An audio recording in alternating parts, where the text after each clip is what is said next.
who the Salvation Army has been doing so much for victims that are either going to the notification center, folks that are out on site providing food, all kinds of things. Thanks so much for joining us today. Absolutely. We appreciate it. You know, we have to bring the bad headlines, but you all are in the business of bringing this community together, and you spend so much time with some of the families.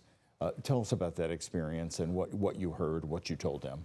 Yeah, just minutes after it started unfolding on the news, we were at home watching it come live to us from the news, and phone rings, and it's from the reunification center. They're saying, you know, we've got some families, we got some folks down here that need some food and some hydration. Can the Salvation Army help?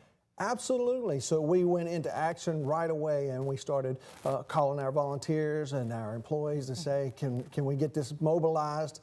And within a couple hours, we were able to acquire the things that were needed. We got some fresh fruit, we got some good snacks, we got some hydration. We went down. It was amazing to see that, you know, it was an organized. It was calm. Everything seemed to be running well, and that's, you know, amazing given the tragedy and how short that was after the event. Well, Major, that's what you do. You handle tragedies. You help people.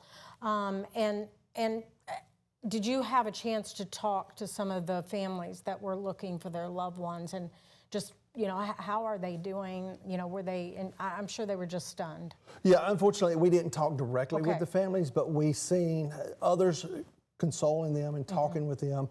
We could watch and see that there was a lot of phone calls being made. There was information coming and going. So again, they were trying to get the information that the families were looking for. The families were being taken care of. So you've been involved in many tragedies in this community. We've had too many. Right. This one is our worst air disaster in this community's history.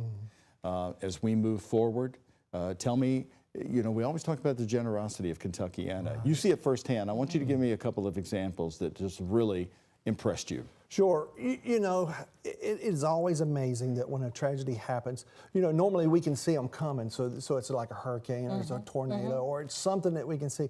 This is something that you can't predict. You can't plan for.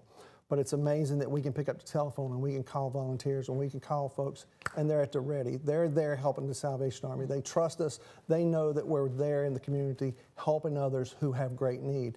And we do that all year long. It's not just when there's a tragedy, not just during Christmas. But we're getting close to the holidays here. Absolutely. Right now, we've got nearly 7,000 children on our angel tree that we're going to be providing Christmas for. We got folks that are coming to our doors for food boxes. And of course, we continue to shelter people throughout the whole year, 365 days. Well, and it's a time where people were already hurting for food. We know that with the government shutdown, just so much happening, and just the generosity. I'm sure you believe that it will continue as these weeks go on, and we're going to need to still help everyone. You know, I've been here in Louisville long enough to see the compassion of the supporters and our donors.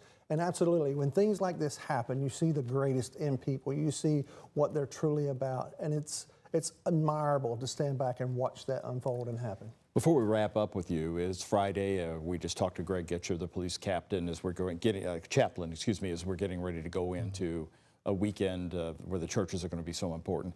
I'd like you to give your message to this community, a message of healing, or what you want them to know as a person who makes this your life business. Sure. You know, the Salvation Army has been about disaster work since the Galveston flood nearly 100 years ago. And one of the things is you've got to give people space to unpack what has just impacted them. You have to be there. You have to have a listening ear. You have to have a shoulder, because sometimes they want to cry. The main thing is to be there and know that there's hope just right around the corner. It may be dark today, but I can guarantee you the sun's going to come up tomorrow, and there's a lot of love, a lot of compassion right here in this community. And you're leading the way. Major Mark Hunter, thank you so much. Thank you all. We appreciate you joining us here. Absolutely. We appreciate it. As we head in.